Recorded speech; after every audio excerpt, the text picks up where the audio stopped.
नमो अरिहंताणं नमो सिद्धाणं नमो आयर्याणं नमो वज्जायणं नमो लय सव्वसाहूणम् एषो पञ्चनमुक्कारो सव्वपावपणासणो मङ्गलाणं च सव्वेसिं पठमं होयि मङ्गलम् मङ्गलं भगवान् वीरो मङ्गलं गौतमप्रभु मङ्गलं स्थूलिभद्राद्या जैनधर्मोऽस्तु मङ्गलम् अज्ञानतिमिरान्धानां ज्ञानाञ्जनशलाकया नेत्रमुन्मीलितं येन तस्मै श्रीगुरवे नमः। આપણો ટોપિક ચાલુ છે શ્રી ષડશીતિ એટલે કે ચોથો કર્મગ્રંથ પરમ પૂજ્ય આચાર્ય ભગવાન શ્રી દેવેન્દ્ર સુરી સ્વજી મહારાજા સાહેબ દ્વારા વિરચિત આ ચોથા કર્મગ્રંથની અંદર આપણે જે પ્રમાણે ગ્રંથકાર શ્રી ભગવંતે આપણને વિચારણાઓ બતાવડી છે એ પ્રમાણે આપણે જોઈ રહ્યા છીએ. ટોટલ 26 દ્વારોની અંદર વિચારણા છે, જેમાંથી આપણે સેકન્ડ ચેપ્ટરની અંદર માર્ગણા સ્થાનક વિશે યોગના ઉપર વિચારણા કરી રહ્યા છે. એની અંદર આગળ વધીએ. લાસ્ટ ક્લાસમાં આપણે ગાથા ગ્રહણ કરેલી હતી. આ વાળી 26 ગાથા ગ્રહણ કરેલ હતી અને એના વિશે આપણે વિચારણા કરી રહ્યા હતા, જેમાંથી ઉવસમ બાકી છે અને સુરનિરય એ બાકી છે. એટલે આ તિર્યંજ ગતિ શ્રીવેદ મતિ અજ્ઞાન શ્રુત અજ્ઞાન વિભંજ્ઞાન માર્ગણા અવીરતી માર્ગણા અભવ્ય માર્ગણા મિથ્યાત્વ શાશ્વદન આટલી માર્ગણાઓને વિશે વિચારણા થઈ ગઈ કે એની અંદર 13 યોગ કઈ રીતે હોય છે તે. અને એક બાકી હતી આ ઉપશમ સમ્યક્ત માર્ગણા આ સેટમાંથી, અને દેવગતિ અને નરકગતિ માર્ગણા એ ગાથાની અંદર જે આપણે ગ્રહણ કરી હતી એનામાંથી એ બાકી હતી. એમાં પહેલા તો સ્ત્રીવેદને વિશે આપણે એ સમજ્યા હતા ને કે એની અંદર આહારક દ્વિક શા માટે હોતું નથી યોગ. એની સાથે હજી એક એ એડ કરવાનું, એટલે એનામાં જે એક્સપ્લેનેશન છે કે સ્ત્રીવેદી જીવોને વિશિષ્ટ શ્રુત જ્ઞાનની મનાઈ છે. એમના ભવ સ્વભાવે તેઓની જાતિ તેમને જેવી મળેલી છે સ્ત્રીપણાની, એના હિસાબે તેઓને એવા કેટલાક પ્રાકૃતિક જાતીય દોષો મળેલા હોય છે એ ભવને માટે. એના હિસાબે તેઓને એ ભવની અંદર વિશિષ્ટ એવો અતિશયવાળો શ્રુત જ્ઞાન ભણવાની, દૃષ્ટિવાદ ભૂતવાદ જે કહેવાય એ ભણવાની મનાઈ છે. જે 14 પૂર્વ કહેવાય છે તે પણ ભણવાની મનાઈ છે. એ રીતે આપણે જોયું હતું. એના હિસાબે તેઓને આહારક લબ્ધિ પ્રાપ્ત થતી નથી. એટલે એના હિસાબે જ આહારક દ્વિક જે યોગ છે, આહારક મિશ્ર કાયોગ અને આહારક કાયોગ એ બંને પોસિબલ નથી તેમને. એ આપણે જોયું હતું. અને એની અંદર હજી વિચારણા શું કરવાની આપણી બાકી છે કે શાસ્ત્રકાર ભગવંતો એ રીતે કહે છે કે ગુણસ્થાનક જે પણ છે 14 ગુણસ્થાનક, એ દરેક ગુણસ્થાનકે એક ગુણસ્થાનકે અધ્યવસાય સ્થાનોનો પ્રમાણ કેટલું છે, નંબર કેટલું છે, તો અસંખ્યાત લોકાકર્ષ પ્રદેશ પ્રમાણ હોય છે અધ્યવસાય સ્થાનો દરેક ગુણસ્થાનકે. અને જે પણ જીવો એ ગુણસ્થાનકે જે પણ ગુણસ્થાનક હોય, તો જે જીવ ગુણસ્થાનકો ઉપર ચડતા હોય તો એવું કઈ જરૂરી નથી કે ચડતા ચડતા દરેક ગુણસ્થાનકની અંદર રહેલા દરેકે દરેક એક અધ્યવસાયને તે સ્પર્શીને પછી જ ઉપર ચડે. એવું કોઈ નિયમ નથી, એવું જરૂરી નથી, એવું છે. અને આગળ જે કહેવાયું હતું કે આહારક લબ્ધિ એ પ્રાપ્ત થાય છે ક્યાં, તો 7મા ગુણસ્થાનકે આહારક દ્વિક, એટલે કે આહારક શરીર નામકર્મ અને આહારક અંગોપાંગ નામકર્મ એનું બંધ ત્યાં 7મે ગુણસ્થાનકે થાય છે એવું કહેલું હતું. આપણે આગળ બંધ વિધિ જોયેલી હતી. એની અંદર 7મા ગુણસ્થાનકથી કરીને 8મા ગુણસ્થાનકના 6ઠ્ઠા ભાગ સુધી આહારક દ્વિકનો બંધ પોસિબલ છે એમ આપણે જાણ્યું છે. અને એ જે છે, જે પણ જીવો આજ સુધી સિદ્ધ પદને પામ્યા છે, જે પણ મુક્ત થયા છે, મોક્ષ પામ્યા છે, તે બધા જીવોએ 7મા ગુણસ્થાનકને પણ સ્પર્શ્યું છે, 8મા ગુણસ્થાનકને પણ સ્પર્શ્યું છે, અને પછી જ આગળ પાસાન થયા છે. અને આપણે જો એમ વિચારીએ તો જેટલા પણ સિદ્ધ થયા છે બધાની પાસે કંઈક આહારક લબ્ધિ હતી એવું છે નહીં. થોડાક એવા હતા, અથવા તો એમ કહી શકાય કે અનંતા જે મોક્ષ પામ્યા છે એનામાંથી કેટલાકને માત્ર આહારક લબ્ધિ હશે. પણ કઈ જેટલા પણ સિદ્ધ થયા છે, જેટલા પણ જીવો સિદ્ધ થયા છે, બધા જ ને આહારક લબ્ધિ હતી એવું નથી. એટલે આવું કઈ નિયમ નથી ત્યાં કે જે પણ જીવો આગળ ગુણસ્થાનકે ચડતા જાય, જે પણ ગુણસ્થાનકે આગળ વધતા જાય, ત્યાં તેઓ તે ગુણસ્થાનકે રહેલા જે પણ પોસિબિલિટી છે આહારક લબ્ધિ આહારક દ્વિક બાંધવાનું જે છે પોસિબિલિટી, એને તેઓ પામે જ, એવું જરૂરી નથી. અને એના જ માટે આપણે શું કહીએ કે એ પોસિબિલિટી છે ત્યાં કર્મ બાંધવાની. અને જો તે નિયમ હોય કે દરેક અધ્યવસાય સ્થાનને તે સ્પર્શે, જેવું જો નિયમ હોય ચડતા ટાઈમે, તો પછી શું થાય? આપણે એમ કહેવું પડે પછી કે તે નિયમમાં આહારક દ્વિકનો બંધ કરે જો એ અધ્યવસાય સ્થાનને સ્પર્શતા હોય, દરેક અધ્યવસાય સ્થાનને સ્પર્શતા હોય તો એમ કહેવું પડે.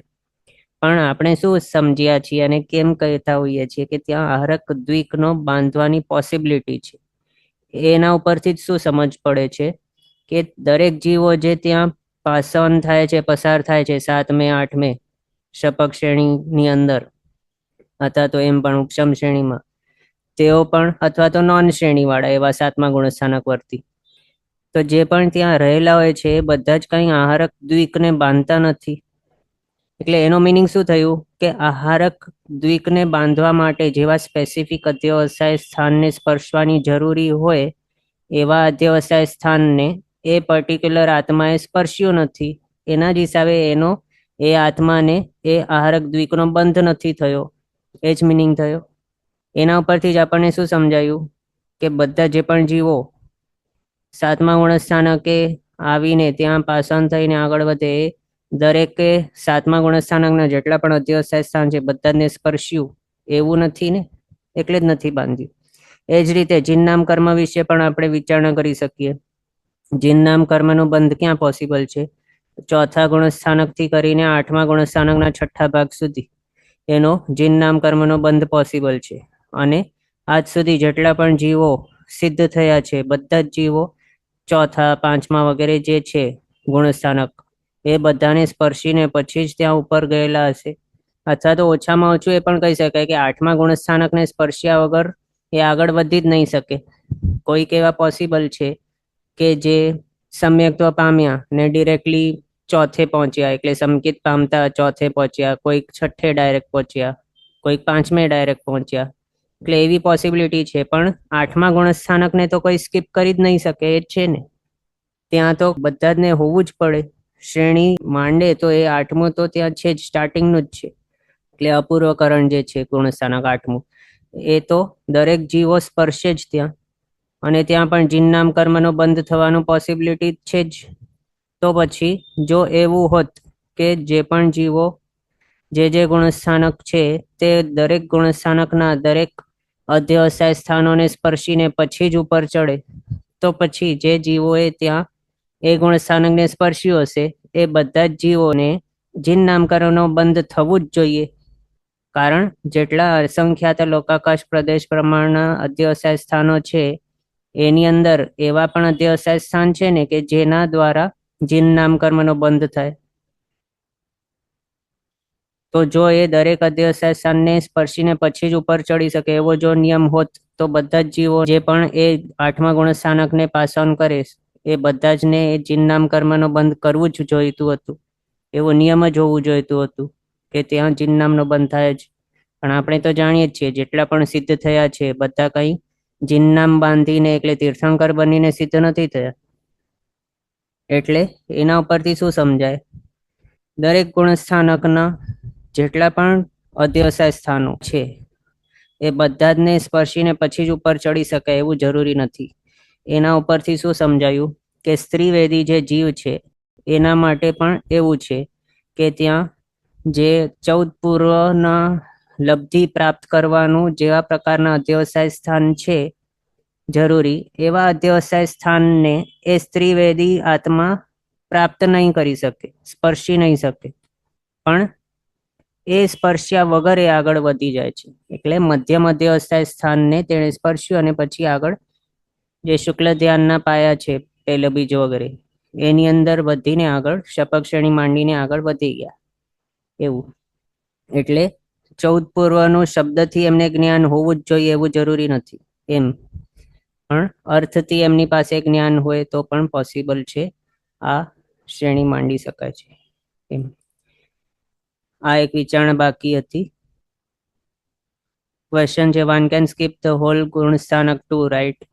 Like from 4th to direct 6th. તો હા પોસિબલ છે. જે રીતે જરૂરી નથી કે દરેક ગુણસ્થાનકના દરેક અધ્યવસાય સ્થાનોને સ્પર્શીને પછી જ આગળ વધે, એ જે રીતે જરૂરી નથી એ જ રીતે 5મા ગુણસ્થાનકને સ્પર્શવું જ જોઈએ એવું જરૂરી નથી. કોઈક સમકીતી છે હમણાં અવિરત સમ્યક દૃષ્ટિ, ત્યાંથી ડિરેક્ટલી એ સરવીરથી ગ્રહણ કરી લેજો તો પછી એને શું થઈ જાય, છઠ્ઠો ગુણસ્થાનક આવી જાય. વચમાં એને દેશવીરથી ધારી એવો જે છે અધ્યવસાય સ્થાન રિલેટેડ એવો ગુણસ્થાનક એ આવે જ નહીં, ડિરેક્ટલી ચોથોથી છઠ્ઠે આવી ગયો, એવું પોસિબલ છે. એટલે તેણે પાંચમા ગુણસ્થાનક રિલેટેડ એવા અધ્યવસાય સ્થાનોને સ્પર્શ્યા જ નહીં, પણ આગળ વધી ગયો એમ. ક્વેશ્ચન છે, what about napunsak ved? Can they make aharak sharir and how much purva they can study? તો નપુંસક વેદી જે આત્મા છે એમના માટે અહીંયા બતાવ્યું છે સર્વયોગોએ છે, એટલે તેઓ 14 પૂર્વધારી બની શકે છે. અને જ્યારે આપણે એમ કહેતા હોઈએ આહારક લબ્ધિ કે આહારક શરીરનો ડેફિનેશન કરતા હોઈએ કે એના ડિસ્ક્રિપ્શન કરતા હોઈએ તો ત્યારે આપણે એમ સ્પેસિફાય કરીએ કે સાધ્વીજી ભગવંત નહીં હોય એવા 14 પૂર્વધારી સાધુ ભગવંત, તો એની અંદર પુરુષ વેદી અને નપુંસક વેદી બંને સમજવાના એવા. એટલે સાધ્વી નહીં હોય, સ્ત્રીવેદી નહીં હોય એવા આ બંને જે છે તેઓ આહારક દ્વિકનો બંધ કરી શકે છે, 14 પૂર્વધારી બની શકે છે, એવું છે.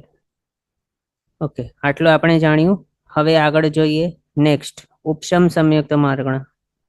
ઉપશમ સંયુક્ત માર્ગણ છે એની અંદર સેમ આ રીતે જ જે 15 યોગ છે એનામાંથી આહારક દ્વિક એટલે કે આહાર કાયક અને આહારક મિશ્ર કાયક એ બે યોગ નહીં હોય, એના સિવાયના 13 યોગ હોય.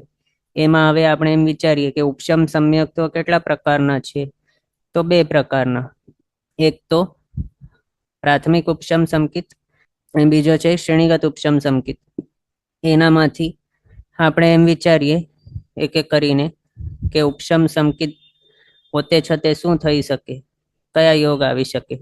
તો એની અંદર ફર્સ્ટ જે યોગ છે એટલે કે કાર્મણ કાયક, એના વિશેથી સ્ટાર્ટ કરીએ વિચારવાનું. તો સપ્તતિકાની જે ચોરણી છે એની અંદર એ રીતે બતાવ્યું છે કે ઉપશમ શ્રેણીની અંદર રહેલો એવો ઉપશમ સમકિતી જીવ એટલે કે શ્રેણીગત ઉપશમ સમકિતી આત્મા નો જ્યારે ભવક્ષય થાય, ભવક્ષયથી તેનું મૃત્યુ થઈને ક્લેશ શ્રેણીની અંદર છે, કોઈ ઉપશમ શ્રેણીની અંદર છે, ત્યાંથી બે રીતે પતન પોસિબલ છે એ શ્રેણીમાંથી. કાં તો ભવક્ષય પતન થઈ શકે અને કાં તો કાળક્ષય.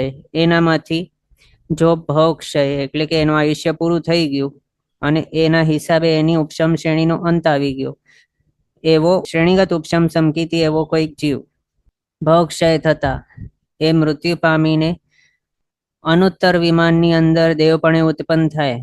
બીજો એવો પણ મત છે કે અનુત્તર વિમાનમાં જ જાય એવું નહીં, પણ વૈમાનિકની અંદર ઉત્પન્ન થાય.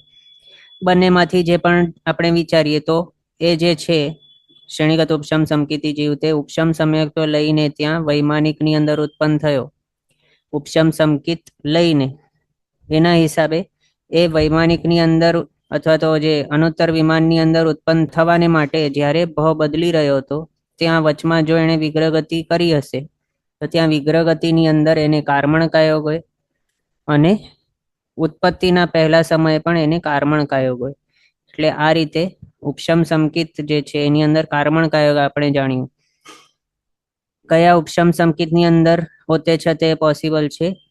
તો પ્રાથમિક ઉપશમ સમકિત નહીં, પણ શ્રેણીગત ઉપશમ સમકિત.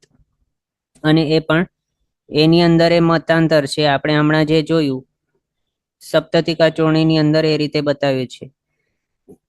પણ કેટલાક એવું પણ માને છે કે જે ભવક્ષય મૃત્યુ પામે છે ત્યાં ઉપશમ શ્રેણીની અંદર રહે છતે ભવક્ષય મૃત્યુ પામીને તે દેવની અંદર ઉત્પન્ન થાય છે, એવું જે આ કન્સેપ્ટ છે એની અંદર બીજો મતાંતર શું છે કે જે એવું મૃત્યુ પામીને જાય છે તે ક્ષયિક સમકિતી જ આત્મા હોય, તે જ આ રીતે મૃત્યુ પામીને જઈ શકે. પણ ઉપશમ સમકિતી એટલે કે શ્રેણીગત ઉપશમ સમકિતી આત્મા છે એની ઉપશમ શ્રેણીનો અંત ભવક્ષયથી નહીં થાય પણ કાળક્ષયથી જ થાય, એવું મતાંતર છે. તો એવા જેનો મત હોય એ મતના હિસાબે કાર્મણ કાયોગ અહીંયા નહીં આવે, એવા મતના હિસાબે.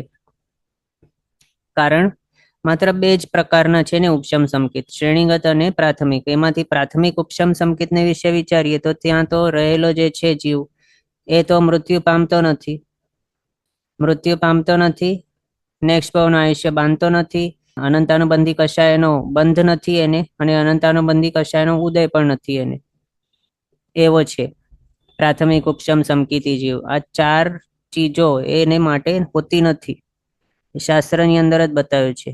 તો પ્રાથમિક ઉપશમ સમકીતી જીવ જો મૃત્યુ જ નહીં પામતો હોય તો પછી દેવ વિમાન એટલે કે વૈમાનિકની અંદર અથવા તો અનુત્તરની અંદર ઉત્પન્ન કઈ રીતે થશે, અથવા તો બીજા કોઈ પણ ભાવની અંદર ઉત્પન્ન કઈ રીતે થશે, મૃત્યુ જ નહીં પામે તો. એટલે એના હિસાબે પ્રાથમિક ઉપશમ સમકીતી જો હોય જીવ તો એ મૃત્યુ પામીને નેક્સ્ટ ભાવની અંદર નહીં જાય.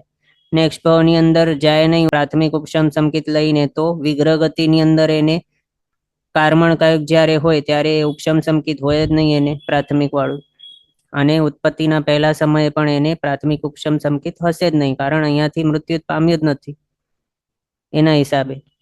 બીજું, જો કઈક જીવ ભાવ બદલીને નેક્સ્ટ ભાવની અંદર આવ્યો, સમજો કે સંજ્ઞીપણાના ભાવની અંદર પણ ઉત્પન્ન થઈ ગયો, ત્યાં હવે ભલે ચારે ગતિનો કોઈ પણ એવો જીવ હોય, સંજ્ઞી પંચેન્દ્રિય પણ આના એવા ભાવની અંદર ઉત્પન્ન થયો છે, ત્યાં હવે તેને અપર્યાપ્ત અવસ્થાની અંદર નવો પ્રાથમિક ઉપશમ સમકિત પ્રાપ્ત થતું નથી. પ્રાથમિક ઉપશમ સમકિત છે એની પ્રાપ્તિ માટે રૂલ શું છે? જીવ કેવો હોવો જોઈએ? એક તો સંજ્ઞી પંચેન્દ્રિય હોવો જોઈએ અને એ પણ પર્યાપ્ત અવસ્થા વાળો હોવો જોઈએ. એટલે પર્યાપ્ત હોય તો જ એને ઉપશમ સમકિત નવો પ્રાપ્ત થઈ શકે, પ્રાથમિક ઉપશમ સમકિત. જો આપણે એના હિસાબે વિચારીએ તો શું થઈ ગયું? પ્રાથમિક ઉપશમ સમકિત જ્યારે હોય ત્યારે જીવ મૃત્યુ પામે નહીં, એના હિસાબે વિગ્રહ ગતિ કરે નહીં એ હોતે છતે, અને વિગ્રહ ગતિ નહીં કરે અને નેક્સ્ટ ભાવની અંદર પહેલા સમય વાળું એને કાર્મણ કાયક પણ નહીં હશે. એ જ સમજે આપણે મૃત્યુ નથી પામતો એટલે આ નહીં હોય. બીજું એ કે જ્યારે કોઈક જીવ નેક્સ્ટ ભાવની અંદર ઉત્પન્ન થયો છે તો ત્યાં એને નવો પ્રાથમિક ઉપશમ સમકિત પ્રાપ્ત થઈ નહીં શકે અપર્યાપ્ત અવસ્થાની અંદર. એના હિસાબે અપર્યાપ્ત અવસ્થાની અંદર જે રહેલા હોય એવા યોગ એને નહીં હશે. એટલે અપર્યાપ્ત અવસ્થાની અંદર કયા યોગ છે? તો ઉત્પત્તિના પહેલા સમય કાર્મણકા યોગ એ નહીં હશે. પછી વિગ્રહ ગતિ કરતો હતો ત્યારેનો કાર્મણકા યોગ એ નહીં હોય. ઉત્પત્તિના પહેલા સમય જોઈ લીધો, એ કાર્મણકા યોગ નહીં હોય. પછી ઉત્પત્તિના બીજા સમયથી કરીને પર્યાપ્તિ પૂરી નહીં કરે પોતાની બધી ત્યાર સુધીનો જે મિશ્રપણાનું કાયોગ છે એ પણ એને નહીં હશે. એ સમજ્યા? એટલે એના હિસાબે પ્રાથમિક ઉપશમ સમકિતના વિશે જ માત્ર આપણે જો વિચારતા હોઈએ તો એની અંદર કાર્મણ કાયોગની પોસિબિલિટી નથી. વૈક્ર મિશ્ર કાયોગ જે અપર્યાપ્ત અવસ્થા વાળું છે એ પણ પોસિબલ નહીં હશે એમ. પછી હવે જો અહીંયા કાર્મણ કાયક પોસિબલ હોય તો એ શ્રેણીગત ઉપશમ સમકિતી છે એના માટે પોસિબલ હશે. રિક્વેસ્ટ ચાલે છે, પ્લીઝ રિપીટ ભૌક્ષય વિથ મતાંતર. હા, તો એમાં કેવું છે, ઉપશમ શ્રેણી કોઈક જીવ માંડે જો તો એ બે પ્રકારના જીવો માંડી શકે. એક તો છે ક્ષયિક સમકિતી અને બીજો છે ઉપશમ સમકિતી. એને શ્રેણીગત ઉપશમ સમકિતી કહીએ આપણે એવો. અને બીજો છે ક્ષયિક સમકિતી. એનામાંથી કેવા મત છે હમણાં આપણે જે જોયું કે અહીંયા સપ્તતિકાની ચૂર્ણીની અંદર એ રીતે જે બતાવ્યું છે કે શ્રેણીગત ઉપશમ સમકિતી જીવ ઉપશમ શ્રેણીની અંદર રહેલો હોય ત્યારે એનો જો ભવક્ષયથી મૃત્યુ થઈ જાય તો ત્યાંથી એ મૃત્યુ પામીને અનુત્તર વિમાનની અંદર દેવપણે ઉત્પન્ન થાય કમ્પલસરી એવું. બીજો મત એવું કે દેવપણે એટલે કે અનુત્તરની અંદર જાય એવું જરૂરી નથી, પણ વૈમાનિકની અંદર જ ઉત્પન્ન થાય એટલે દેવપણે જ ઉત્પન્ન થાય એવું. તો એવું જો થઈ શકતું હોય તો ત્યારે એ અહીંયાથી શ્રેણીગત ઉપશમ સમકિત તે લઈને ગયો ત્યાં વિગ્રહ ગતિ જો કરે વચમાં ત્યાં પણ એને એ છે શ્રેણીગત ઉપશમ સમકિત એટલે કે ઉપશમ સમકિત. ત્યાં હવે એને વિગ્રહ ગતિની અંદર કાયોગ હતો, કયો હતો? કાર્મણ કાયોગ. એના હિસાબે અહીંયા સંભવિત થઈ જાય કાર્મણ કાયોગ આને, અને ઉત્પત્તિના પહેલા સમય પર કાર્મણ કાયોગ. પછી ઉત્પન્ન થયાના બીજા સમયથી એ દેવપણાના ભાવની અંદર ઉત્પન્ન થયો છે એટલે વૈક્રે મિશ્ર કાયોગ એને હશે ત્યાં ઉત્પત્તિના બીજા સમયથી કરીને. એટલે એના હિસાબે આ જે છે આપણે જે શ્રેણીગત ઉપશમ સમકિતને વિશે સમજ્યા એની અંદર એ સમજાઈ ગયું. હવે મતાંતર રિલેટેડ પણ અહીંયા આવ્યું છે રિક્વેસ્ટ એ રિપીટ કરવા. તો એમાં મતાંતર કેવું હતું જે ઉપશમ શ્રેણીની અંદર રહેલા એટલે કે શ્રેણીગત ઉપશમ સમકીતિ ભવક્ષય મૃત્યુ પામીને આની અંદર જાય છે અનુત્તરની અંદર. એની અંદર એક મત એવું કે અનુત્તરની અંદર જ જાય એવું જરૂર નથી, પણ વૈમાનિકની અંદર ઉત્પન્ન થાય એવું. બીજો મત એવું કે જે ત્યાં શ્રેણી માંડે છે ઉપશમ શ્રેણી, જે નેક્સ્ટ ભાવનું દેવાયુ બાંધીને ચડ્યો છે અને જેના ભવક્ષયથી દેવપણે ત્યાં અનુત્તરની અંદર ઉત્પન્ન થાય છે એવો જે જીવ છે તે કમ્પલસરી ક્ષાયિક સમકીતી જીવ જ હોય એવું કેટલાક આચાર્ય ભગવંતો કહે છે કે જેનું ભવક્ષય શ્રેણીનો અંત થાય છે ઉપશમ શ્રેણીનો, એ શ્રેણીગત ઉપશમ સમકીતી જીવ નહીં સમજવાનો પણ ક્ષાયિક સમકીતી જીવ સમજવાનો, એવું એક મત છે. અને બીજો એવું પણ એક મત છે કે જેની અંદર તેઓ કહે છે કે જે દેવપણાનું આયુષ્ય બાંધીને ચડ્યો હોય ઉપશમ શ્રેણીની અંદર એ કમ્પલસરી ક્ષાયિક સમકીતી જ હોય, પણ ઉપશમ સમકીતી નહીં. જો ઉપશમ સમકીતી ઉપશમ શ્રેણી માંડે તો પછી એ અબદ્ધાયું સમજવાનું એવું. એટલે આવા અલગ અલગ મત છે એની અંદર. તો એના હિસાબે આપણે જો એમ અહીંયા જે વિચારણા કરી ઉપશમ સંયુક્ત માર્ગણાની અંદર કાર્મણ કાયોગ ને વૈક્ર્ય મિશ્ર કાયોગ જે અહીંયા આપણે સમજ્યા, એ કયા હિસાબે સમજ્યા, કયા મતના હિસાબે? તો એ મતના હિસાબે કે શ્રેણીગત ઉપશમ સમકીતી આત્મા એ ભવક્ષય મૃત્યુ પામીને અનુત્તર વિમાન કે વૈમાનિકની દેહોની અંદર ઉત્પન્ન થઈ શકે છે ઉપશમ સમકિત લઈને, એ મતના હિસાબે આપણે સમજ્યા. હા, અને હજી એક મત એવું છે કે શ્રેણીગત ઉપશમ સમકીતી જીવ ભવક્ષય જો મૃત્યુ પામે ઉપશમ શ્રેણીમાંથી તો પછી તે અહીંયા તો 11 જ મૃત્યુ પામી ગયો અને ત્યાં દેવપણે ઉત્પન્ન થયો, ત્યાં એ પહેલા સમયથી જ ક્ષય ઉપશમ સમકીતી હશે, ત્યાં એને ઉપશમ સમકિત નહીં હોય એવું છે. તો એ મતના હિસાબે પણ શું થઈ જાય, વૈક્ર્ય મિશ્ર કાયોગ હોય કે પછી ઉત્પત્તિના પહેલા સમયે રિલેટેડ જે છે કાર્મણ કાયોગ, એ પછી નહીં હોય. આ રીતે આપણે જોયું આ ઉપશમ સંયુક્ત એ માર્ગણાની અંદર. હમણાં સુધી આપણે બે યોગ સમજ્યા છીએ, કાર્મણ કાયોગ અને વૈક્ર્ય મિશ્ર કાયોગ. હવે આ સમજીએ કે આહારક દ્વિક એટલે કે આહારક કાયોગ અને આહારક મિશ્ર કાયોગ એ બંને યોગ ઉપશમ સમકિત માર્ગણાની અંદર શા માટે નહીં હોય એ. તો પહેલું વાળું સમજીએ, પ્રાથમિક ઉપશમ સમકિત એ હોતે છતે શું આહારક દ્વિક એટલે આહારક કાયોગ ને આહારક મિશ્ર કાયોગ હોઈ શકે? તો પોસિબલ નથી. કેમ નથી પોસિબલ? કારણ પ્રાથમિક ઉપશમ સંયુક્તનો મિનિંગ શું છે કે પ્રાથમિક ઉપશમ સમકીતી જે છે આત્મા, તે હમણાં કેવી અવસ્થામાં હતો પ્રિવિયસલી અને હમણાં પ્રાથમિક ઉપશમ સંયુક્ત પામ્યું છે, તે મિથ્યાત્વી અવસ્થામાં હતો. માત્ર મિથ્યા તો મોહનીય જ હતું એના સત્તાની અંદર, સમકિત મોહનીય કે મિશ્ર મોહનીય હતું જ નહીં, મિથ્યાત્વી હતો, પહેલા ગુણસ્થાનકે હતો. ત્યાંથી એને અપૂર્વકરણ, અનિવૃત્તિકરણ, અંતરકરણ કર્યા બાદ ઉપશમદ્ધા ફોર્મ કરી, એ ઉપશમદ્ધાને પ્રાપ્ત થયો ત્યારે એ પ્રાથમિક ઉપશમ સમકીતી બન્યો છે. અને એનો મિનિંગ શું થયું કે એ હજી 7મા ગુણસ્થાનકે પહોંચ્યો જ નથી, એ જ થયું મિનિંગ. અને આહારક દ્વિક એટલે કે શું કહેવાય, આહારક શરીર નામ કર્મ, આહારક અંગોપાંગ નામ કર્મ, એ જે છે એનું બંધ ક્યારે થાય? તો 7મા ગુણસ્થાનકે આવે જીવ ત્યારે થાય. 7માંથી કરીને 8માના છઠ્ઠા ભાગ સુધી એનો બંધ થાય. તો એ હજી પહેલા ગુણસ્થાનકેથી હજી હમણાં ઉપર ચડ્યો જ છે, ઉપશમ સમકિત એમને હમણાં પ્રાપ્ત કર્યું છે. તો ત્યાં એની પાસે આહારક ચતુષ્ક સત્તાની અંદર હશે જ નહીં, એટલે કે એને આહારક લબ્ધિ હશે જ નહીં હમણાં પ્રાથમિક ઉપશમ સમકિતના કાળની અંદર. તો પછી આહારક શરીર કઈ રીતે ફોર્મ કરે? આહારક શરીર ફોર્મ નહીં કરે તો પછી આહારક કાયોગ અને આહારક મિશ્ર કાયોગ એ પણ કઈ રીતે એને હોઈ શકે? એટલે નહીં હોય. બીજું આપણને એ પણ ક્વેશ્ચન આવી શકે કે એમ તો સમજ્યા કે અનાદિ મિથ્યા દૃષ્ટિ હતો, પ્રાથમિક ઉપશમ સમકિત પામીને હમણાં જ ચડ્યો છે, તો એની પાસે નહીં હશે સત્તામાં. પણ જો એવું કોઈ હોય કે જેણે પહેલાથી જ પ્રિવિયસલી ઉપર 7મા ગુણસ્થાનકે પહોંચ્યો હતો, ત્યાંથી હવે પડીને મિથ્યાત્વે આવી ગયો છે અને હવે એ એવું શ્રેણીગત નહીં પણ આવું પ્રાથમિક ઉપશમ સમકિત છે એ હમણાં પાછું પ્રાપ્ત કરી રહ્યો છે, તો પછી એવા સમયે એને શું હોઈ શકે આહારક દ્વિક યોગ એવા ઉપશમ સમકિત વખતે? તો ત્યાં પણ નહીં હોય પોસિબલ. કારણ શું છે? ભલે એને આગળ ઉપર 7મા ગુણસ્થાનકે પહોંચીને આહારક દ્વિક બંધ કરી દીધું હતું, તો પણ એ અહીંયા નીચે પહોંચ્યો, મિથ્યાત્વે આવી ગયો, તો ત્યાં મિથ્યાત્વે આવીને તરત જ એ શું કરે છે? આહારક ચતુષ્કની ઉદ્વલના સ્ટાર્ટ કરી નાખે છે.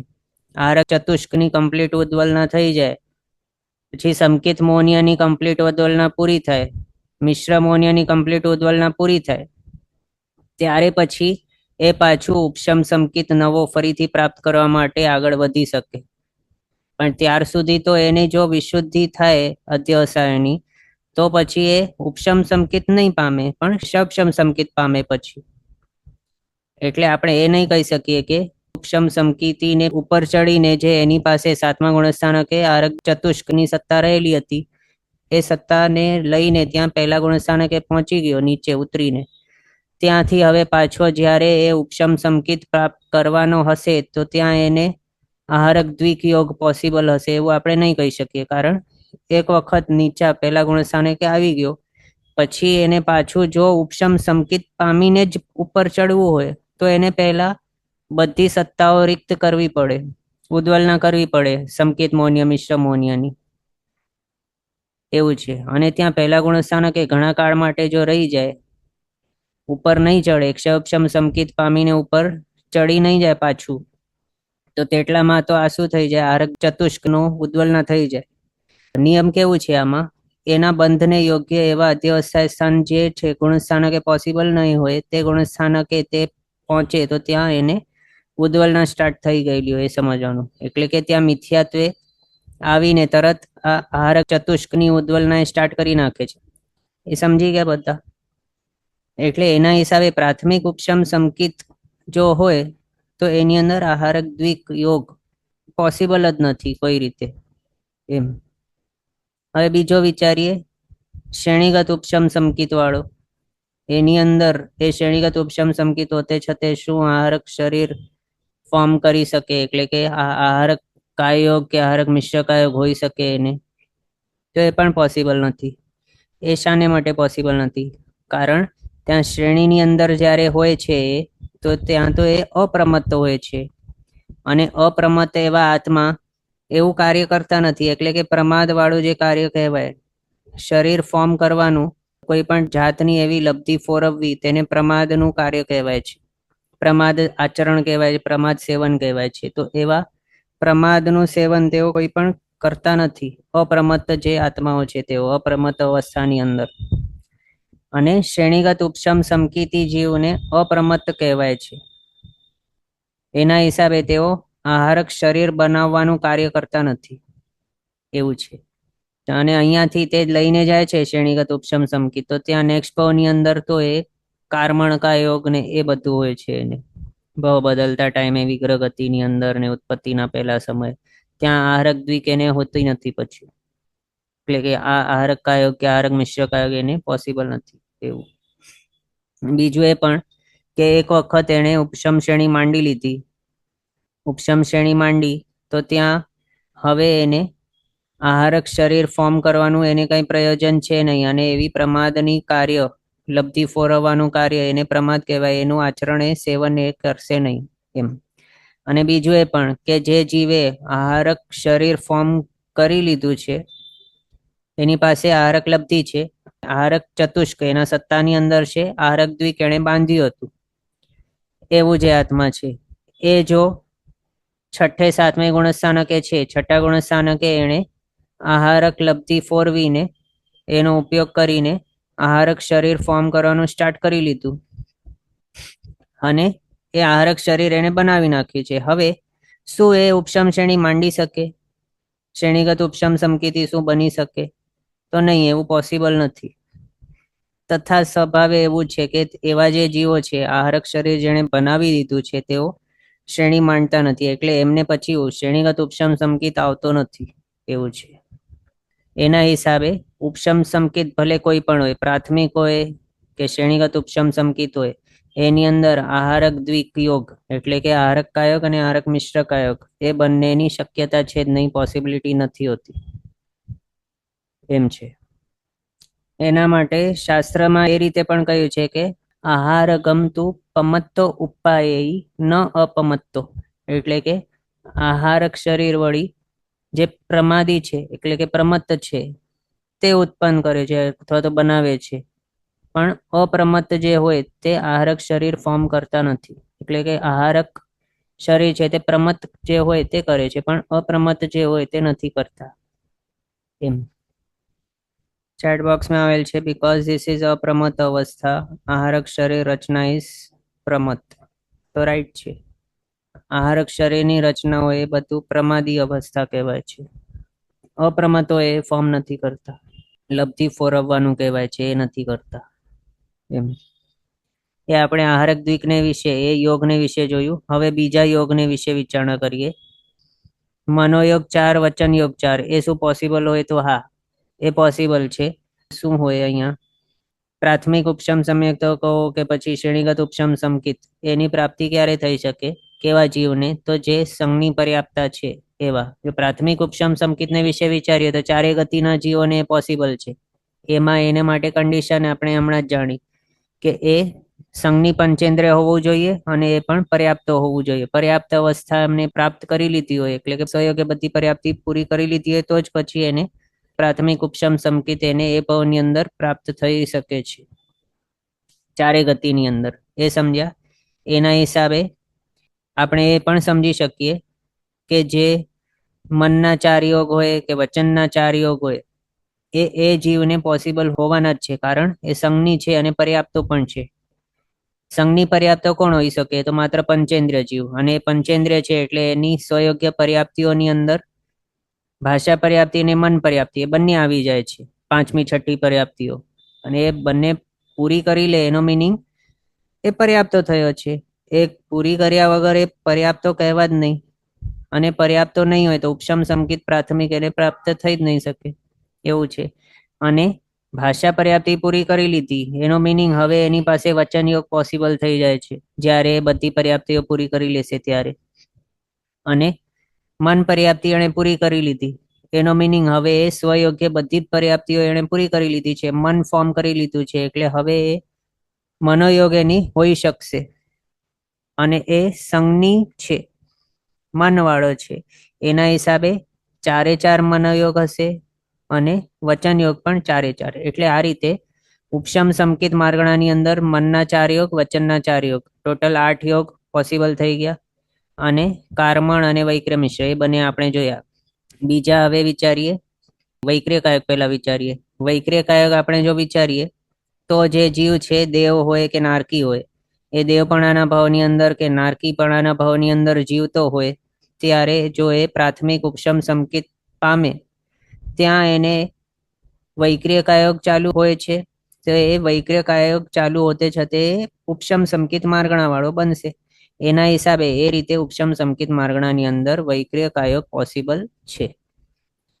એમ સમજ્યા? હવે બીજું ઔદારિક કાયોગ. ઔદારિક કાયોગ વિશે વિચારીએ તો જે તિર્યંચ અથવા તો મનુષ્ય પ્રાથમિક ઉપશમ સમકિત પ્રાપ્ત કરતા હોય ભાવમાં જીવતે છતે, પર્યાપ્તિઓ બધી જ સ્વયોગ્ય પોતાની પૂરી કરી લીધી છે અને પ્રાથમિક ઉપશમ સમકિત પામી લીધું હોય હમણાં, તો ત્યારે એના હિસાબે પ્રાથમિક ઉપશમ સમકિત રિલેટેડ, એટલે કે જે ઉપશમ સમકિત માર્ગણા વાળા તેઓ જે કહેવાય છે એની અંદર તેઓને ઔદારિક કાયોગ હશે. આ રીતે આપણે કાયોગ કેટલા જોયા? કાર્મણ કાયોગ, વૈક્રિય કાયોગ, વૈક્રિય મિશ્ર કાયોગ, ઔદારિક કાયોગ, એ જોયું પોસિબલ છે તે. ઔદારિક મિશ્ર કાયોગ એક વિચારણા બાકી છે. આહારક અને આહારક મિશ્ર કાયોગ એની વિશે વિચારણા કરી લીધી કે એ બંને પોસિબલ જ નથી. હવે ઔદારિક મિશ્ર કાયોગ વિશે વિચારીએ તો ઔદારિક મિશ્ર કાયોગ ક્યારે ક્યારે હોય છે જીવોને? ઉપશમ સમકિત રિલેટેડ હમણાં નથી વિચારી રહ્યા, પણ કોઈ પણ ટાઈમે કોઈ પણ જીવને જો આહારક મિશ્ર કાયોગ હોય તો ક્યારે હોઈ શકે અને કોને હોઈ શકે? તો તિર્યંચ અને મનુષ્ય જે છે તે જ્યારે પોતાના તિર્યંચ અથવા તો મનુષ્ય ભાવની અંદર આવેલા હોય તો ત્યાં તેઓને ઉત્પત્તિના બીજા સમયથી ઔદારિક મિશ્ર કાયોગ હોય. ત્યારથી કરીને ક્યાં સુધી? તો પર્યાપ્તિ પોતાની સહયોગે પૂરી નહીં કરે ત્યાર સુધી ઔદારિક મિશ્ર કાયોગ. એ બીજી સિચ્યુએશન કઈ? તો 13મા ગુણસ્થાનક વર્તી એવા સહયોગી કેવલી ભગવાન જ્યારે કેવલી સમુદઘાત કરતા હોય ત્યારે તેઓને બીજા, છઠ્ઠા અને સાતમા સમયે ઔદારિક મિશ્ર કાયક હોય છે. બસ આ 3 માત્ર સિચ્યુએશન છે કે જે ઠેકાણે ઔદારિક મિશ્ર કાયક પોસિબલ છે. આના સિવાય બીજા કોઈ પણ ઠેકાણે ઔદારિક મિશ્ર કાયક પોસિબલ છે જ નહીં. તો હવે હમણાં જે સિચ્યુએશન આપણે જોઈ ત્યાં આપણે વિચારવું જોઈએ કે આ ઉપશમ સંકેત શું હોઈ શકે ત્યાં. તો મનુષ્ય અને તિર્યંશ હમણાં જ જે ઉત્પન્ન થયા છે પોતાના મનુષ્ય કે તિર્યંશપણાના ભાવની અંદર, ત્યાં એમના ઉત્પત્તિના બીજા સમયથી કરીને અપર્યાપ્ત અવસ્થા જ્યાર સુધી છે તેમને ત્યાર સુધી ઔદારિક મિશ્ર કાયક છે, પણ ત્યાં તેઓ નવો પ્રાથમિક ઉપશમ સંકેત પ્રાપ્ત કરી જ નથી શકતા. પ્રીવિયસ ભાવમાંથી અહીંયા નહીં લઈ આવી શકે અને અહીંયા નવો પણ પ્રાપ્ત નહીં કરી શકે અપર્યાપ્ત અવસ્થાની અંદર. આ ભાવની અંદર પ્રાપ્ત કરી શકશે, પણ ક્યારે પર્યાપ્તિઓ પૂરી કરી લેશે ત્યારે પછી પ્રાપ્ત કરી શકશે પ્રાથમિક ઉપશમ સંકેત. પણ અહીંયા અપર્યાપ્ત અવસ્થાની અંદર તો નવું એ પ્રાપ્ત નથી કરી શકવાના એમ. અને એમ ક્વેશ્ચન આવી શકે આપણને કે શું પ્રીવિયસ ભાવમાંથી અહીંયા ઉપશમ સંકેત લઈને આવી શકતા હશે? તો ત્યારે એમને હોતું હોય શકે તો નહીં, એ પણ પોસિબલ નથી ને.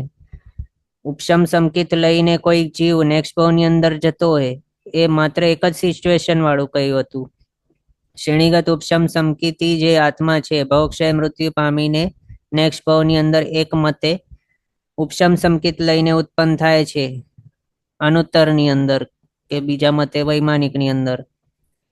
એના હિસાબે એકમાત્ર એવો જ સિચ્યુએશન વાળો ઉપશમ સંકેત લઈને નેક્સ્ટ ભાવની અંદર જાય છે એવું છે.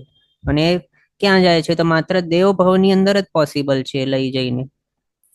પણ એવા નારકી કે તિર્યંશ કે મનુષ્ય, અહીંયા તિર્યંશ ને મનુષ્યની વાત ચાલુ છે, તો એવા તિર્યંશ કે મનુષ્ય ભાવની અંદર ઉપશમ સંકેત લઈને કોઈ આત્મા ઉત્પન્ન જ નથી થતો. અને એવા અપર્યાપ્ત અવસ્થાની અંદર નવો પણ ઉપશમ સંકેત એને પ્રાપ્ત થવાનું નથી. અને એવી અપર્યાપ્ત અવસ્થાની અંદર પ્રાથમિક તો સમજી લીધું એ નહીં પ્રાપ્ત થાય, પણ શું મનુષ્ય ત્યાં ઉપશમ શ્રેણી માંડી શકે? તો એ પણ નહીં કરી શકે. અપર્યાપ્ત અવસ્થાની અંદર કરી પણ શું શકશે? શ્રેણી ક્યાંથી માંડશે એવી અપર્યાપ્ત અવસ્થાની અંદર? પહેલા તો પર્યાપ્ત થઈ જશે, પછી આગળ જઈને સાધિક એવા 8 વર્ષ પસાર કરી લેશે ત્યાં ઉત્પત્તિ બાદ.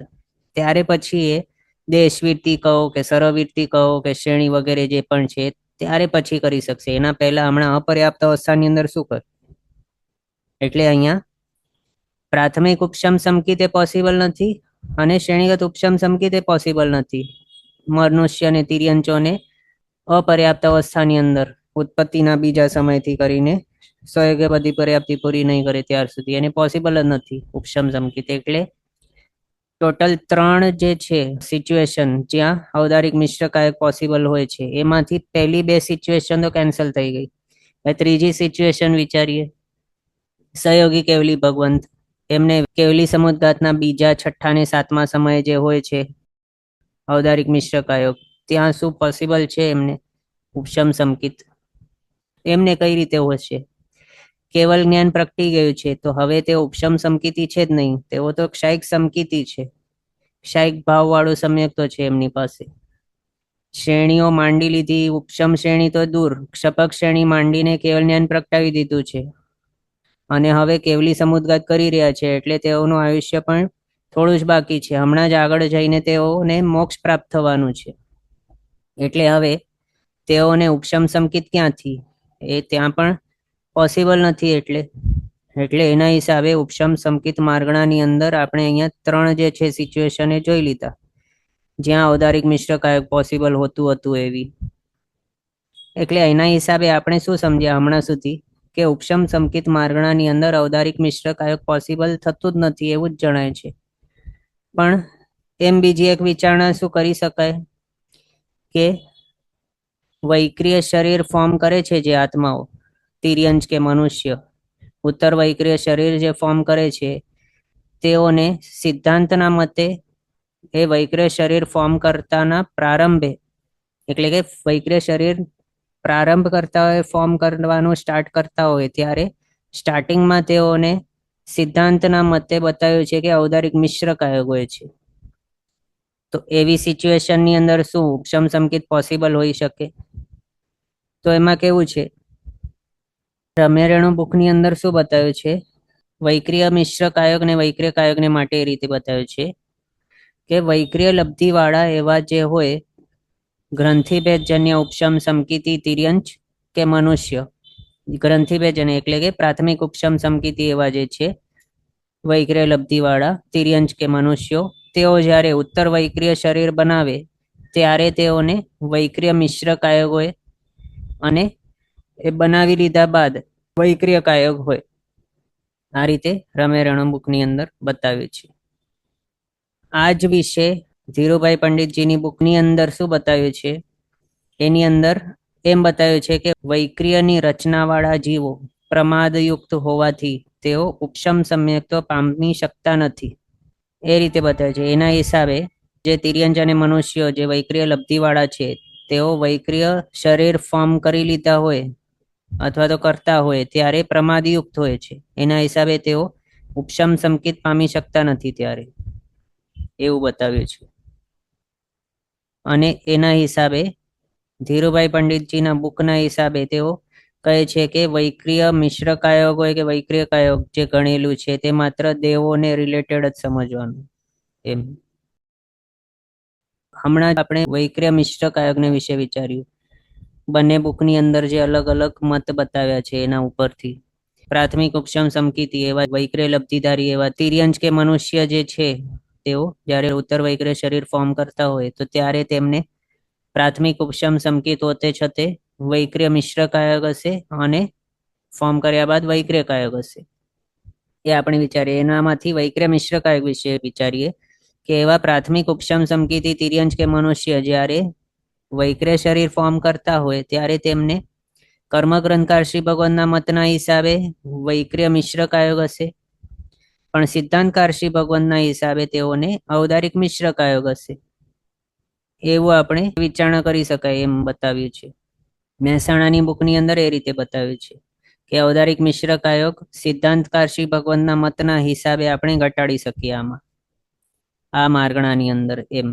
પણ એના જ ઉપર ધીરુભાઈ પંડિતજીના બુકની અંદર એ રીતે બતાવ્યું છે કે એ પોસિબલ નથી, કારણ વૈક્રિયની રચનાવાળો જીવ પ્રમાદયુક્ત હોય છે અને એવા પ્રમાદયુક્ત એવા જીવ ઉપશમ સમ્યક્ત્વ પામી શકતા નથી, એ રીતે બતાવ્યું છે એમ. પણ એ જ સેમ જે છે ગ્રંથિભેદજન્ય ઉપશમ સમકિતિ જીવ એવા તિર્યંચ અથવા તો મનુષ્ય એ ઉત્તર વૈક્રિય શરીર શું બનાવી શકે, તો રમ્યરેણુ બુકની અંદર બતાવ્યું છે કે બનાવી શકે છે, પણ ધીરુભાઈ પંડિતજીના બુકની અંદર બતાવ્યું છે નથી બનાવી શકતા. એવા બનાવેલા જે હોય તે પ્રમાદયુક્ત કહેવાય છે એટલે ઉપશમ સમકિત નથી પામી શકતા એવું બતાવ્યું છે ધીરુભાઈ પંડિતજીના બુકની અંદર એમ. એટલે આપણને શું કરવાનું, બંને યાદ રાખવાનું. આમ મહેસાણાની બુકની અંદર એ નથી બતાવ્યું કે આવું પોસિબલ નથી, તે બુકની અંદર તો બતાવ્યું છે કે તે બનાવી શકે છે એવું. અને ત્યાં શેના ઉપરથી આપણે કહીએ છીએ કે ત્યાં બતાવ્યું છે કે બનાવી શકે, એની અંદર ઔદારિક મિશ્ર કાયકની જે ઘટના કરેલી છે આ ઉપશમ સમકિત માર્ગણાની અંદર એ કઈ રીતે ઘટાડ્યું છે મહેસાણા બુકની અંદર, તો આજ પ્રાથમિક ઉપશમ સમકિતિ એવા મનુષ્ય કે તિર્યંચ તેઓ વૈક્રિય શરીર ફોર્મ કરે તો સિદ્ધાંતકાર શ્રી ભગવંતના મતના હિસાબે તેને પ્રારંભ કાળે ઔદારિક મિશ્ર કાયક જણાવ્યું છે, એના ઉપરથી ઘટાડ્યું છે ઔદારિક મિશ્ર કાયક આની અંદર. એટલે એનું મિનિંગ શું થયું કે મહેસાણા બુકનું મત પણ કેવું છે અથવા તો તેઓ પણ શું કહી રહ્યા છે કે એવા પ્રાથમિક ઉપશમ સમકિતિ જે છે તિર્યંચ કે મનુષ્ય તેઓ વૈક્રિય શરીર ફોર્મ કરી શકે છે એમ. એટલે રમ્યરેણુ બુક કહો કે મહેસાણાની બુક કહો બંનેની અંદર સેમ છે કે ફોર્મ કરી શકાય છે, પણ ધીરુભાઈ પંડિતજીના બુકની અંદર કહ્યું છે કે ફોર્મ નથી કરતા અથવા તો એ ફોર્મ થયેલું હોય વૈક્રિયની રચનાવાળા જીવો પ્રમાદયુક્ત હોવાથી ઉપશમ પામતા નથી એવું બતાવ્યું છે એ રીતે.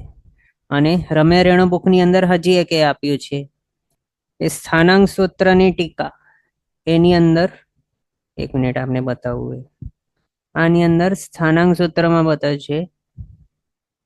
એનાથી પહેલા આ જે આપણે આગળ કહ્યું હતું આહાર કમતું પમત્તો ઉપાયેય ન અપમત્તો, એટલે કે આહારક શરીર કોણ બનાવે છે તો પ્રમત્ત એવા બનાવે છે પણ અપ્રમત્ત હોય છે એ નથી બનાવતા એમ બતાવ્યું હતું.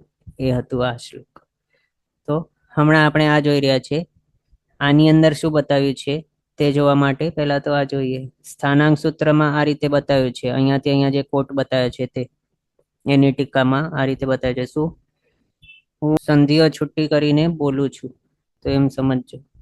યચ્ચ અનંતાનુબંધી ઉદયે ઔપશમિક સમ્યક્ત્વાત પ્રતિપતત સાસ્વાદનમ ઉચ્યતે તત ઔપશમિકમ એવ ઇતિ સ્થાનાંગવૃત્તિ વચનાત સાસ્વાદનસ્ય ઔપશમિક સમ્યક્ત્વ રૂપત્વમ જ્ઞાયતે તથા ચ સાસ્વાદને ઔદારિક મિશ્રસ્ય સદ્ભાવાત ઔપશમિક સમ્યક્ત્વે અપि તત્ સદ્ભાવઃ સંજા ઘટિતિ એવ ઇતિ ઘટનયા અપि કથંચિત ઔપશમિક સમ્યક્ત્વ ઔદારિક મિશ્રસ્ય ઘટના સ્યાત ઇતિ અપરે તત્વમ પુનઃ કેવલ આલોકશાલિનઃ ભગવन्तઃ પ્રવદન્તિ. આ રીતે ચોથા કર્મગ્રંથની ગાથા નંબર 26ની નંદન મુનિકૃત ટીકાની અંદર બતાવ્યું છે. એમાં સ્ટાર્ટિંગમાં અહીંયા કોટેશનમાં શું બતાવ્યું છે? સ્થાનાંક સૂત્રની વૃત્તિની અંદર આ રીતે બતાવ્યું છે. તે શું બતાવ્યું? અને જો કે અનંતાનુબંધીના ઉદય હોતે છતે ઔપશમિક સમ્યક્ત્વથી પડતો એવો જે છે આત્મા, તેને સાસ્વાદન કહેવાયેલું છે. તે ઔપશમિક સમ્યક્ત્વ જ સમજવું એમ. એટલે અહીંયા શું બતાવ્યું?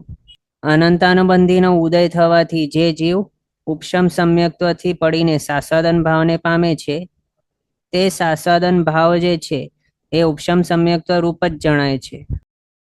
કારણ એ ઉપશમ સંકિત હતો, એની અંદર અનંતાનુબંધીનો ઉદય થઈ ગયો છે એમ. તો એ રીતે જો સમજીએ તો પછી સાસ્વાદન સંકિત છે એ લઈને તો નેક્સ્ટ ભાવની અંદર જઈ જ શકાય છે ને, તિર્યંશ કે મનુષ્યમાં ઉત્પન્ન થઈ શકાય છે. તો એવા ટાઈપના સાસ્વાદન જે પ્રાથમિક ઉપશમ સંકિત છે, તે પ્રાથમિક ઉપશમ સંકિતથી કોઈક જીવ અનંતાનુબંધીના ઉદયના કારણે સાસ્વાદને આવી ગયો છે પ્રીવિયસ ભાવમાં, અને એ સાસ્વાદન લઈને તે તિર્યંશ કે મનુષ્યવાળા ભાવની અંદર ઉત્પન્ન થઈ રહ્યો છે. તો ત્યાં એને વિગ્રહ ગતિ કરતા ટાઈમે એને કાર્મણકાયોગ હશે, ઉત્પત્તિના પહેલા સમય કાર્મણકાયોગ હશે, અને મેન જેની વાત છે ઔદારિક મિશ્રકાયોગ, એ તિર્યંશ કે મનુષ્યપણાના ભાવની અંદર ઉત્પન્ન થયાના બીજા સમયથી કરીને સ્ટાર્ટિંગના કેટલીક કંઈક ન્યૂન એવી 6 આવલિકા એટલા ટાઈમ માટે સાસ્વાદન સમ્યક્ત્વ હશે એને, અને ત્યાં એને ઔદારિક મિશ્રકાયોગ એ હશે. એના હિસાબે સાસ્વાદન સમ્યક્ત્વ ભલે અહીંયા છે, પણ એ સાસ્વાદન સમ્યક્ત્વને અહીંયા ઔપશમિકપણું એટલે કે ઉપશમ સમ્યક્ત્વ સમજ્યું છે. એમ જો આપણે ગ્રહણ કરીએ એવા સાસ્વાદન સમ્યક્ત્વને, તો એના હિસાબે ઔદારિક મિશ્રકાયોગ પોસિબલ થઈ જાય છે ઉપશમ સંકિત માર્ગણાની અંદર. એ રીતે બતાવ્યું છે, અને એના માટે આ સ્થાનાંક સૂત્રની વૃત્તિની અંદર જે બતાવ્યું છે તે છે. અહીંયા શું બતાવ્યું? ઇતિ સ્થાનાંગ વૃત્તિ વચનાત, આ પ્રમાણેના સ્થાનાંક સૂત્રની વૃત્તિના વચનથી સાસ્વાદનનું ઔપશમિક સમ્યક્ત્વ રૂપપણું જણાય છે. એટલે કે સાસ્વાદન સમ્યક્ત્વ જે છે એનું ઉપશમ સંકિતના રૂપપણું એટલે કે ઉપશમ સંકિતપણું જણાય છે સાસ્વાદનપણાની અંદર, એટલે સાસ્વાદન સમ્યક્ત્વની અંદર. અને સાસ્વાદન છતે એટલે કે સાસ્વાદન હોતે છતે અથવા સાસ્વાદન સમ્યક્ત્વમાં ઔદારિક મિશ્રનું સદ્ભાવ એટલે કે હોવાપણું અથવા તો હાજરી ઔદારિક મિશ્ર કાયોગની, એ ઔપશમિક સમ્યક્ત્વમાં પણ તે જ પ્રમાણે હોઈ શકે છે એનો સદ્ભાવ. સંજા ઘટિતી એવ એટલે એ રીતે હોઈ શકે છે. એટલે કે અહીંયા શું બતાવ્યું? અહીંયા જે વચન બતાવ્યા છે એના ઉપરથી એ સમજાય કે અહીંયા એક્સપ્લેનેશન આપ્યું છે કે જે પ્રમાણે અહીંયા સાસ્વાદનમાં ઔદારિક મિશ્ર કાયોગ હોઈ શકે છે પોસિબલ, એ જ રીતે ઉપશમ સંકિત માર્ગણામાં પણ અથવા તો ઉપશમ સંકિત હોતે છતે પણ એ ઔદારિક મિશ્ર કાયોગ ઘટી શકે છે અથવા તો હોય છે. એ ઘટના વડે પણ કથનચિત ઔપશમિક સમ્યક્ત્વ ઔદારિક મિશ્રસ્ય ઘટના સ્યાત, એટલે અહીંયા શું બતાવ્યું? આવું ઘટવા વડે પણ કથનચિત કદાચ ઔપશમિક સમ્યક્ત માર્ગણામાં ઔદારિક મિશ્ર કાયોગની ઘટના સ્યાત એટલે કે એ ઘટી શકે છે અથવા તો હોય છે. ઇતિ આ પ્રમાણે છે. અપરે તત્વમ પુનઃ કેવલ આલોકશાલિન ભગવંત પ્રવદંતી, બીજું તો વળી તત્વ કેવલ જ્ઞાનના પ્રકાશવાળા એવા ભગવંતો કહે. એટલે આટલું તો આપણને સમજ પડે છે આના ઉપરથી. તો પણ તત્વમ તો કેવલી ગમ્યમ, એટલે કે કેવલ જ્ઞાની ભગવંતો એ કહી શકે કે સાચું શું છે, તત્વ શું છે તે. એમ આ રીતે અહીંયા બતાવ્યું છે. એટલે ઔદારિક મિશ્ર કાયોગને કઈ રીતે અહીંયા ઘટાડ્યું છે રમે રેણુબુકના હિસાબે. તો સ્થાનાંક સૂત્રની અંદર જે બતાવ્યું છે કે સાસદન સંકિત છે તે ઉપશમ સંકિતનો જ એક પ્રકાર છે, અથવા તો એ જ સમજી શકાય. અનંતાનુબંધીના ઉદય વાળો એવો ઉપશમ સંકિત, એવું સાસદન સંકિતને ઉપશમ સંકિત જ જણાય. જો તો પછી એના હિસાબે ઔદારિક મિશ્ર કાયોગ ત્યાં પ્રાથમિક ઉપશમ સંકિતથી પડીને સાસદન સંકિત થઈ ગયા હતા, અને તિર્યંશ કે મનુષ્ય પણ ઉત્પન્ન થઈ રહ્યા છે. ત્યારે પછી એમને જ્યારે તિર્યંશ કે મનુષ્યપણાના ભાવની અંદર ઉત્પત્તિના બીજા સમયથી ઔદારિક મિશ્ર કાયોગ પોસિબલ જ છે. એના હિસાબે એ સાસદન સમ્યક્ત્વ હોતે છતે એમને ઔદારિક મિશ્ર કાયોગ હોય છે. અને એ સાસદન સમ્યક્ત્વ શું છે તો કાંઈ નહીં પણ ઉપશમ સમ્યક્ત્વ જ છે. એ રીતે ગણ્યું તો એના હિસાબે ઉપશમ સંકિત માર્ગણાની અંદર ઔદારિક મિશ્ર કાયોગ આવી ગયું પોસિબલ. એ આપણે સમજ્યા.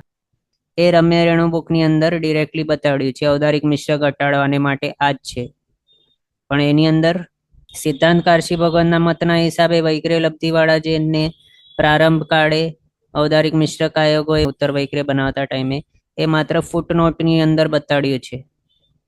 પણ મેન જે વિશેષાર્થ કહો કે એક્સપ્લેનેશન કહો એની અંદર આ મુખ્યપણે અથવા તો પ્રધાન રૂપે આ બતાવ્યું છે ઔદારિક મિશ્ર કાયોગ શાના માટે પોસિબલ છે ઉપશમ સંયુક્ત માર્ગણાની અંદર.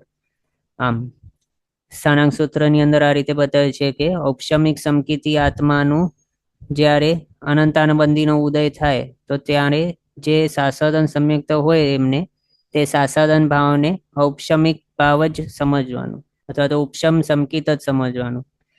એ રીતે ગ્રહણ કરીએ તો પછી એ સાસદન લઈને નેક્સ્ટ ભાવની અંદર જઈ શકે વગેરે. એના હિસાબે ઔદારિક મિશ્રપણું એને પોસિબલ છે. આ રીતે બતાડ્યું છે. એટલે આમ આપણે અલગ અલગ સમજી ગયા શ્રેણી અંદર શું છે તે. શોર્ટમાં આપણે સમજીએ અહીંયા કે ઉપશમ સંકિત માર્ગણાની અંદર ઔદારિક મિશ્ર કાયોગ પોસિબલ છે. અલગ અલગ રીતે અલગ અલગ મતોના અથવા તો અલગ અલગ બુક્સના હિસાબે આપણે સમજી ગયા કઈ રીતે કોણે ઘટાડ્યું છે તે. બધાને ક્લિયર છે અહીંયા સુધી? ઉપશમ સંકિત માર્ગણા અથવા તો બીજા કોઈ પણ? ઓકે, તો ઉપશમ સંકિત માર્ગણાની અંદર આ રીતે આપણે જોયું કે આહારક દ્વિક અથવા તો આહારક કાયોગ અને આહારક મિશ્ર કાયોગ વિના બાકીના 13 યોગ બધા હોય છે પોસિબલ. પછી હવે નેક્સ્ટ દેવગતિ અને નરક ગતિ માર્ગણા. એના માટે ગાથાની અંદર આ બતાવ્યું હતું તે ઉરલ દુગુણ સુર નિરય, એટલે કે તે એટલે આ 13 યોગ હોય છે એનામાંથી ઉરલ દુગ એટલે કે ઔદારિક કાયોગ અને ઔદારિક મિશ્ર કાયોગ એ બંનેને માઇનસ કરી લેવાનું. તો બચ્ચે કેટલા? 11. તે 11 યોગ હોય છે દેવ અને નરક ગતિ માર્ગણાની અંદર. તે અહીંયા આપણે જોઈ શકીએ. અહીંયા જે 13 યોગ છે આહારક દ્વિક સિવાયના, એનામાંથી ઔદારિક દ્વિક પણ હજી એડિશનલી માઇનસ કરી લેવાનું. એટલે કે ટોટલ 4 યોગ માઇનસ કર્યા 15 માંથી ઔદારિક દ્વિક અને આહારક દ્વિક, બચી ગયા 11 યોગ દેવગતિ અને નરક ગતિ માર્ગણાને માટે. તો એના માટે સ્ટાર્ટિંગથી વિચારીએ, મનોયોગ ને વચન યોગ વિચારીએ તો જ્યારે દેવગતિની અંદર ઉત્પન્ન થયેલા એવા જીવ પર્યાપ્તિઓ પોતાની પૂરી કરી લે બધી સ્વયોગ્ય, ત્યારે પછી તેઓને મનના 4 વચનના 4 યોગ પોસિબલ થઈ જાય છે. દેવ અને નારકી બધા સંઘની હોય છે અને લબ્ધિ પર્યાપ્તા હોય છે.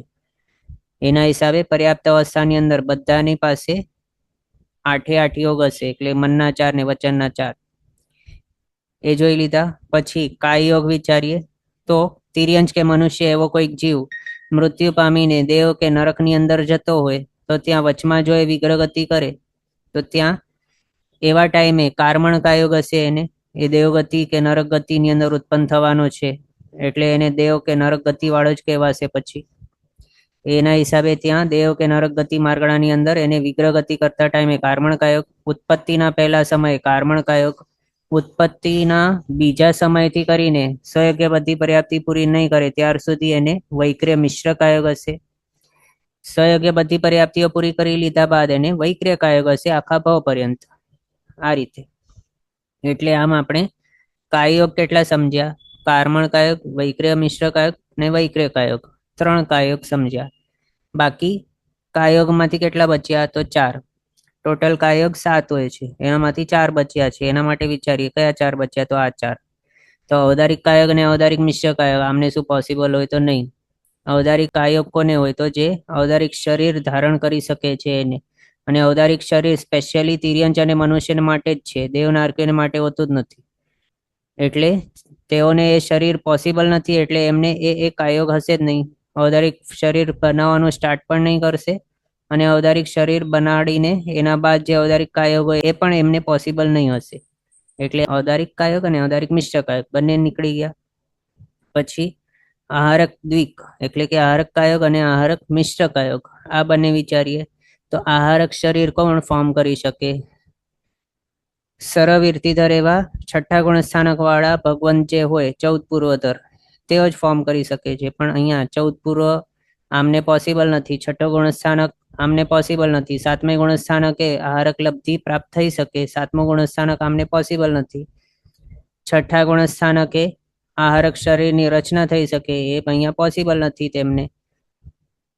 ભલે શ્રેણીગત ઉપશમ સમકીતિ જીવ છે તે અહીંયાથી ઉપશમ શ્રેણી એને માંડી હતી અને એની અંદર 7મા ગુણસ્થાનકે પાર કરી લીધું, 7મા ગુણસ્થાનકે એને આહારક દ્વિક બાંધ્યું હશે, સત્તાની અંદર એને આહારક ચતુષ્ક આવી ગયું હશે, પછી એને શ્રેણી માંડી હશે આગળ જઈને, અને એના બાદ એને સમજો કે ત્યાં શ્રેણીગત ઉપશમ સમકિત એટલે કે ઉપશમ શ્રેણીમાંથી ભવક્ષય મૃત્યુ પામીને ત્યાં દેવ પણ ઉત્પન્ન થઈ ગયો છે. તો પછી શું તેને ત્યાં હોઈ શકે આહારક લબ્ધિ? ત્યાં એને શું આહારક શરીર ફોર્મ કરી શકાય? એના સત્તાની અંદર તો છે એને આહારક ચતુષ્ક, તો શું ત્યાં દેવ છે આહારક શરીર ફોર્મ કરી શકે? નહીં. એ શરીરની ફોર્મેશન માત્ર 6ઠ્ઠા ગુણસ્થાનક જ પોસિબલ છે, અને એ 6ઠ્ઠો ગુણસ્થાનક એ બંનેની પાસે પોસિબલ જ નથી. એટલે ભલે ત્યાં દેવગતિની અંદર એ લઈ ગયો હોય આહારક ચતુષ્કની સત્તા, તો પણ કઈ આહારક શરીર ત્યાં નહીં ફોર્મ કરશે. નરક ગતિની અંદર પણ કોઈ આહારક શરીર ફોર્મ કરી નહીં શકે. માત્ર સરવિરતિધર એવા મનુષ્ય જે છે, સાધુ ભગવંતો, સાધ્વી પણ નહીં, એવા સાધુ ભગવંતો એ માત્ર ફોર્મ કરી શકે છે આહારક શરીરો. તો આ રીતે આપણે જોયું કે શું દેવગતિ કહો કે નરક ગતિ કહો, એ બંને માર્ગણાની અંદર આહારક શરીર ફોર્મ નહીં કરી શકાય, અને આહારક શરીર જ ફોર્મ નહીં કરી શકાય તો આહારક કાયક ને આહારક મિશ્ર કાયક પણ પોસિબલ નહીં હશે એમને, એમના ભવ સ્વભાવે જેવું છે. એના હિસાબે આપણે સમજ્યા કે દેવગતિ માર્ગણા અને નરક ગતિ માર્ગણા એ બંને માર્ગણાની અંદર 11 યોગ પોસિબલ છે. ઔદારિક મિશ્ર કાયક, આહારક કાયક અને આહારક મિશ્ર કાયક એ 4 કાયક સિવાયના બાકીના 11 યોગ પોસિબલ છે. અહીંયા સુધી આપણે જોયું. બધાને ક્લિયર છે અહીંયા સુધી? ઓકે. હવે આજનો સમય અહીંયા આપણો થયો છે. આગળના પદાર્થ આપણે નેક્સ્ટ ક્લાસમાં કન્ટિન્યુ કરશું અવસરે. જીનાજ્ઞા વિરુદ્ધ કંઈ પણ બોલાય તો મિચ્છામિ દુક્કડમ. સર્વમંગલ માંગલ્યમ સર્વકલ્યાણ કારણમ પ્રધાનમ સર્વધર્માણમ જૈનમ જયતિ શાસનમ. પ્રણામ. બધા શાતામાં રહેજો, જીનાજ્ઞાપૂર્વકનું જીવન જીવજો, સર્વવીરતી તરફ આગળ વધજો અને મનુષ્ય ભવ સફળ કરજો.